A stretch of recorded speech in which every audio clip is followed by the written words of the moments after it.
Harij જાસકા road પર આવેલા deep પર ગરનાળા મૂકવાનું કામ શરૂ કરવામાં આવ્યું છે.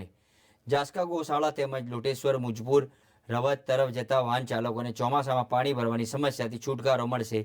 હારીજથી વાયા જાસકા મુજપુર લોટેશ્વર યાત્રાધામ ખાતે જતા યાત્રિકો તેમજ શંકેશ્વર જતા વાહન ચાલકોને હારીજ નજીક આવેલા જાસકા રોડ પર ક્રોઝવે પર દર વર્ષે ચોમાસામાં પાણી ભરાઈ રહેવાની સમસ્યા સર્જાતી હતી, જે સમસ્યાના ગત વર્ષે અખબારમાં પ્રસિદ્ધ કરવામાં આવી હતી. તેમજ જાસકા પૂર્વ સરપંચ સહિત હારીજના જાગૃત નાગરિકો દ્વારા રજૂઆતો કરવામાં આવી હતી. સમસ્યાને ધ્યાનમાં લઈને માર્ગ અને મકાન વિભાગ સ્ટેટ દ્વારા કોઝવે ડીપ પર ગરનાળા મૂકીને રોડને ઓવરબ્રિજ બનાવવામાં કામગીરી હાથ ધરવામાં આવી છે. હારીજ જાસકા રોડ પર કોઝવે પર દર ચોમાસામાં પાણી ભરાતા હતા, જેના કારણે શ્રી કૃષ્ણધામ, ગૌશાળા, યાત્રાધામ, લોટેશ્વર, મુજપુર, શંકેશ્વર વગેરે આમ ગામો તરફ જતા નાના વાહનો માટે રસ્તો બ્લોક થઈ જતો હતો. મીડિયા દ્વારા ચોમાસામાં સમસ્યા પ્રસિદ્ધ કરવામાં આવી હતી અને હારીજ ગામના જાગૃત નાગરિકો દ્વારા પણ રજૂઆત કરાઈ હતી. આખરે માર્ગ અને મકાન વિભાગ દ્વારા કોઝવે પર ગરનાળા મૂકીને રોડને ઓવરબ્રિજ બનાવી નીચેથી પાણી નીકળી જાય તેવી વ્યવસ્થા કરવા માર્ગ અને મકાન વિભાગ દ્વારા હાથ ધરવામાં આવ્યું છે.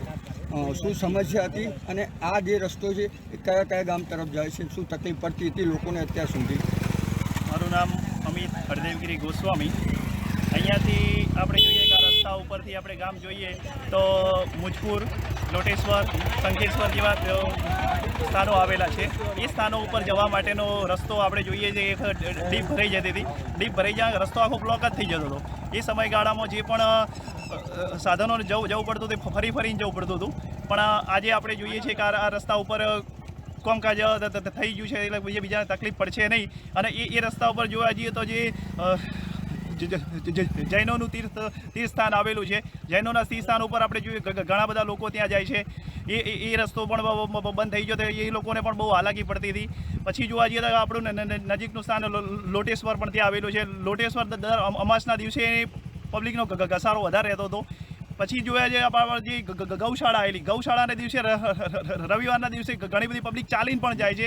એ બધાને પણ તકલીફ પડી રહી હતી. તો એ તકલીફનું આજે જોવા જઈએ તો આપણે સારું એવું નિરાકરણ આવી ગયું છે. હારીજ જાસકા મુજપુર તરફ જે રોડ ગઈ રહ્યો છે, જે અહીંયાથી ગૌશાળા તરફ રસ્તો જાય છે, અન્ય તીર્થધામ છે ત્યાં પણ રસ્તો જાય છે, ત્યારે અરજદારો દ્વારા લેખિત રજૂઆતો કરવામાં, લેખિત રજૂઆતો ધ્યાને લેતા આજે કામ ચાલુ કરવામાં, ત્યારે અરજદાર સાથે વાત કરીશું કે કેટલા સમય પહેલાં અરજી કરી હતી અને કઈ રીતનું કામ ચાલુ કર્યું છે. સૌ પ્રથમ આપનું નામ જણાવશો? મારું નામ પુષ્પકભાઈ મંગેશભાઈ ખત્રી છે. અમે તારીખ 10/6/2024 માર્ગ મકાન વિભાગમાં અમે રજૂઆત કરી હતી. આ રસ્તો હારીજ જાસકા રોડને જોડતો રસ્તો છે, જ્યાં મુજપુર થઈને રસ્તો જાય છે તો કેટલાય લોકોને તકલીફ પડતી હતી, ફરીને જવું પડતું હતું. આની બાજુમાં જોવા જઈએ તો ગૌશાળા આવેલી છે, જોગણી માતાનું મંદિર આવેલું છે, ત્યાં ભારે ભક્તોનો ઘસારો રહે છે અને ઘણા બધા લોકોને વરસાદના ટાઈમમાં સમસ્યા રહેતી હતી. તો તે જોઈને અમે અમારી કમિટી, નગર વિકાસ કમિટી દ્વારા 10 તારીખે અમે PWDમાં રજૂઆત કરવામાં આવી. હવે તે રજૂઆતને તેમને ધ્યાનમાં લઈને આને આ જગ્યા ઉપર કામ ચાલુ કરવામાં આવ્યું છે અને તે કામ ઉપર ગરનાળા મૂકવામાં આવશે અને રોડને થોડો ઊંચો કરવામાં આવશે, જેથી પાણીની સમસ્યાનો જે પ્રશ્ન થતો હતો તે સોલ્વ થઈ જશે. આ જે રસ્તો છે શું સમસ્યા હતી, કેટલા સમયથી સમસ્યા હતી અને અત્યારે જે કામ થઈ રહ્યા છે તો આ બાબતે આપ શું કહેવા માગો છો? નમસ્કાર, મારું નામ લાલજી મહારાજ છે. હું શ્રી કૃષ્ણધામ ગૌશાળાની અંદર પ્રમુખની ભૂમિકા ભજવું છું અને આ 3 વર્ષથી આ રસ્તાને પાણીની સમસ્યા બહુ વધારે હતી.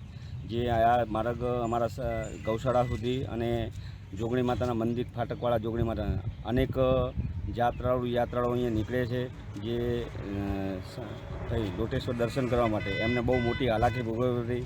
જે આ ગંદકીની અંદરથી પસાર થઈને ઘણા બધા સાધનો પણ બગડતા હતા અને એ આ યુદ્ધના ધોરણે આ કામ અમારી કમિટી, યુવા કમિટી દ્વારા જે હારીજ અને સંસ્થાઓ દ્વારા જે આ રજૂઆત ઉપલા લેવલે કરવામાં આવી, જે 2-3 વર્ષથી અમે આના આવેદનપત્રને આ બધું આપ્યું ને આજે આ કામ શરૂ કરવામાં યુદ્ધના ધોરણે કામ થઈ ગયું છે, જેથી અમને બધાને રાહતનો દર મળી રહ્યો. જેથી કરી અને અમારે બેન દીકરીને સુવાળ પ્રસંગ છે અથવા કોઈ બીમાર છે, કોઈ ચોમાસાના સિઝનની અંદર કોઈને ઝેરી જાનવર કરડે તો તાત્કાલિક સારવાર મળી રહે એના માટે થઈ અને બાયપાસ આ શંકેશ્વરનો રસ્તો છે એનો ઉપયોગ અમે કરીએ. હવે પછી કરી શકશે, નકર ચોમાસાના 4 મહિના આ રસ્તો બંધ રહેતો હતો.